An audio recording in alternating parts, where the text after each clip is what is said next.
Good morning, ladies and gentlemen, and welcome to the Incathera Annual General Meeting. Throughout this meeting, attendees will be in listen-only mode. Questions are encouraged and can be submitted at any time via the Q&A tab situated on the right-hand corner of your screen. Just please simply type in your question and press send. The company may not be in a position to answer every question received during the meeting itself. However, the company review all questions submitted today and publish responses where it's appropriate to do so. These will be available via your Investor Meet Company dashboard, and we will email you when they are ready for your review. I'd also like to remind you that this meeting is being recorded. I'd now like to hand over to Tim McCarthy, Chairman of Incathera. Good morning, sir. Good morning, Mark. Thank you very much for the introduction, and welcome everybody who's dialing in today to listen to the AGM proceedings. I have with me also dialing in as Chief Executive Simon Ward and our Company Secretary and Head of Communications, Suzanne Brox. So forgive me if I'm looking down a little all through this because I'm reading off a script, obviously, so I hope you don't mind looking at the top of my head a little bit. But let's formally start the meeting. So ladies and gentlemen, it's now 11 o'clock and I'd like to welcome you formally to the Annual General Meeting of INCANTHERA PLC. There are 2 or more members present, so I declare that we've got a quorum and accordingly we can go forward with this Annual General Meeting. However, as you're aware, due to the current issues surrounding COVID-19 and the existing public health guidance in the UK, it's only been possible to admit the necessary quorum today on the grounds of public safety. This will enable the AGM to take place safely. The voting procedure. Under the company's Articles of Association, voting has taken place by submission of proxy cards in the interests of shareholder democracy. Every member has 1 vote for every share held in the company, and the members have been able to vote electronically or by proxy. At this meeting, there shall be no requirement for any resolution to be proposed or seconded by any person. So let's turn to the business of the meeting. Resolutions 1 to 4 are ordinary resolutions, which to be passed require a majority of 51% to vote in favour of each resolution. Resolution 5 is a special resolution, which to be passed requires a majority of 75% to vote in favour of that resolution. So what I'm going to do is just run through the resolutions now, read them out and let you know what the votes are. And I'm hoping, if our slideshow works okay, that we will see the numbers come up on the screen. Right, so Resolution 1 is an ordinary resolution for the company to receive the accounts of the company for the year ending 31st March 2021, together with the reports thereon of the directors and auditors of the company. I have received proxy votes in respect of 34,121,424 ordinary shares in favour of Resolution 1 and none against the resolution. I have also received proxy votes in respect of 571,008 ordinary shares where I have been given discretion to vote, and I will vote in favour of the resolution. So accordingly, Resolution 1 has been passed as an ordinary resolution. Resolution 2 is an ordinary resolution to reappoint Dr. Simon Ward as Director of the company. I have received proxy votes in respect of 34,121,424 ordinary shares in favour of the resolution and 50,660 against the resolution. I have also received proxy votes in respect of 571,008 ordinary shares where I have been given discretion to vote, and I will vote in favour of the resolution. Resolution 2, therefore, has been passed as an ordinary resolution. Resolution 3 is an ordinary resolution to reappoint Jeffreys Henry as auditor to the company to hold office from the conclusion of the meeting till the conclusion of the next general meeting, at which the accounts are laid bare before the company at a remuneration to be determined by the directors. I have received proxy votes in respect of 34,121,424 ordinary shares in favour of Resolution 3 and none against the resolution. I have also received proxy votes in respect of 571,008 ordinary shares where I have been given discretion to vote, and I will vote in favour of the resolution. Therefore, Resolution 3 has been passed as an ordinary resolution. Resolution 4 is an ordinary resolution authorising the directors to allot relevant securities up to an aggregate nominal amount of £296,331. I have received proxy votes in respect of 33,786,304 ordinary shares in favour of Resolution 4 and none against. I have also received proxy votes in respect of 571,008 ordinary shares where I have been given discretion to vote, and I will vote in favour of the resolution. Therefore, Resolution 4 has been passed as an ordinary resolution.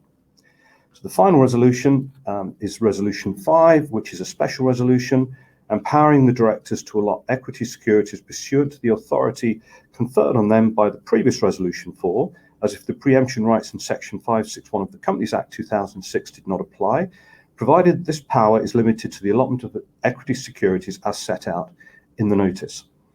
I have received proxy votes in respect of 33,183,204 ordinary shares in favour of Resolution 5 and 938,220 against the resolution. I have also received proxy votes in respect of 571,008 ordinary shares where I have been given discretion to vote, and I will vote in favour of the resolution. Therefore, Resolution 5 has been passed as a special resolution. So, ladies and gentlemen, that concludes the formal business of the general meeting. I do believe we have some questions, but I'm just going to hand back to Mark for a moment. That's great. Thank you very much indeed, Tim. And just to allow investors just a few moments longer, perhaps, to submit any questions that they may have. To do so, please submit them using the Q&A tab on the right-hand corner of your screen. Just simply type in the question. But just while we allow the management team to review those questions, I'd like to remind you the recording of this meeting, along with a copy of the slides and any published Q&A, will be available via your Investor Meet Company dashboard. I'd also like to remind you that feedback is important to the company, and immediately after this meeting has ended, you'll be redirected in order that the company can better understand your views and expectations. Tim, whilst that isn't a big window for people to type in questions, we've had a couple of questions ahead of today's AGM, so perhaps I could hand back to you. If I could ask you to read those out and a response where it's appropriate, and then I'll pick up from you if there are no further questions. Yes, of course. So as you said, Mark, we have two questions that we put in before the meeting. So I'm going to answer one. I'm going to ask Simon to answer the other. So Simon, would you just like to take the first one? Absolutely. So the first question is, could you please explain the relationship the company has to one of Tim's other companies, Incathera, who own 10% stock? Thank you. It's a very historical relationship. I've known the CEO, Dimitri, the CEO of Incathera, for a very large number of years, actually, even prior to the founding of Incanthera.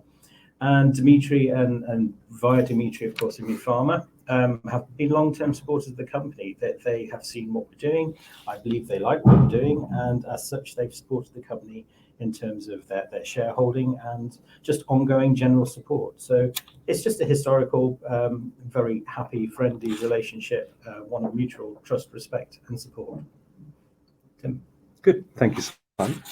The second question we have, let me read it out. Given a large amount of the share capital is yet to be issued, and there are a number of warrants and options outstanding, does the company have plans on how to use any additional capital raised from the issuance of these securities should they be exercised? Thanks.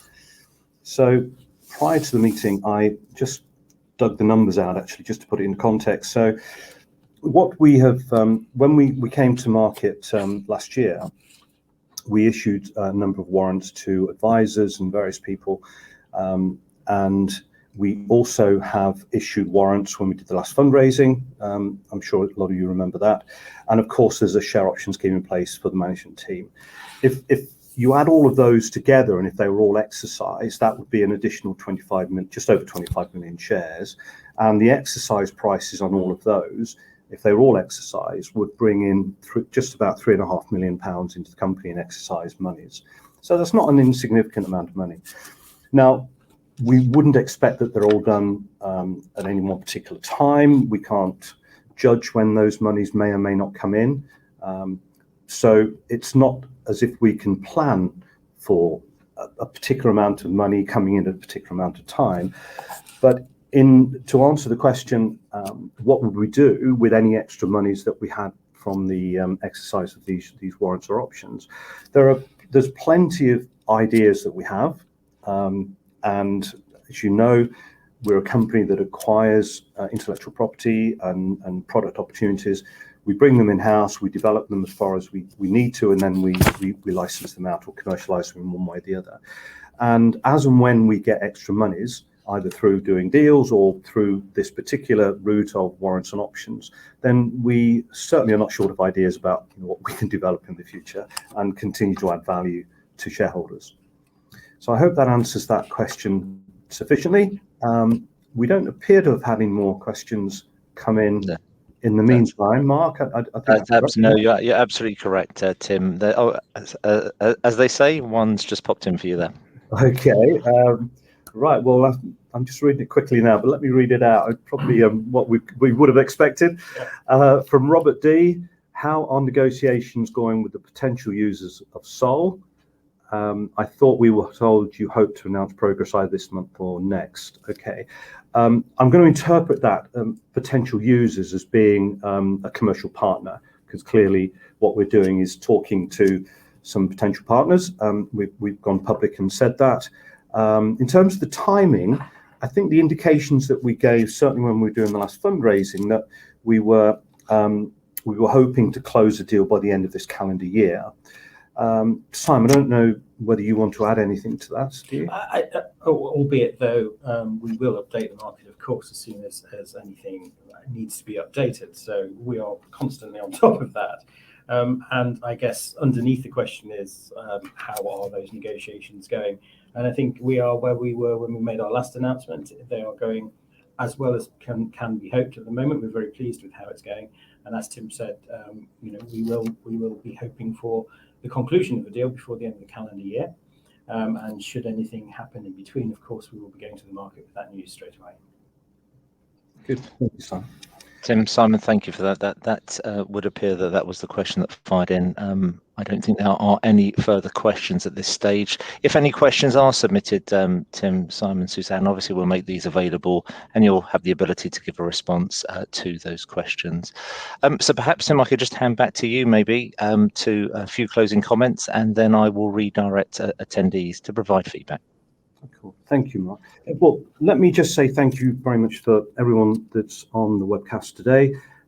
It's a real shame that we can't see you face to face, but hopefully next year we'll have the opportunity, because we obviously didn't get the opportunity last year either. So as a public company, it's a bit disappointing for us not to be able to meet you all.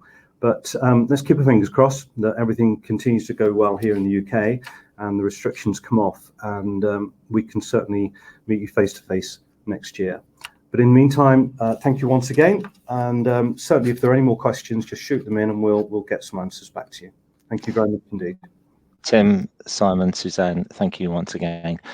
Could I please ask attendees not to close this session, as you'll now be automatically redirected for the opportunity to provide your feedback in order that the board can better understand your views and expectations. This will only take a couple of moments to complete, but I'm sure will be greatly appreciated by the company. On behalf of the management team of Incathera PLC, we'd like to thank you for attending today's annual general meeting. That now concludes the meeting. Good morning to you all.